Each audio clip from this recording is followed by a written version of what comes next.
বেশিং করা, আপনি কে আমার মা বোনদেরকে বেশিং করা, আপনি কে তাদের গায়ে হাত দেওয়া।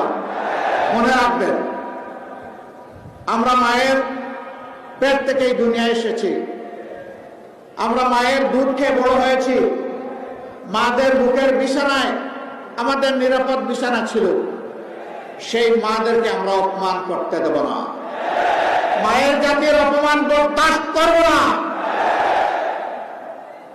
আর যদি এই ধরনের কোনো আচরণ করা হয়, আমি জাগ্রত পরিবর্তনকামী যুব সমাজ সহ সকলের প্রতি আহ্বান জানাবো, যেখানে এটা করা হবে সেখানেই প্রতিরোধ গড়ে তুলবে, ছাড় দেবেন না। গায়ে পড়ে পায়ে পাড়া দিয়ে আমরা কারো সাথে কোনো দাঙ্গা বাজাতে চাই না, কিন্তু আমার ইজ্জত আর অধিকারের উপর হাত দিলে আমরা ছেড়ে দেব না।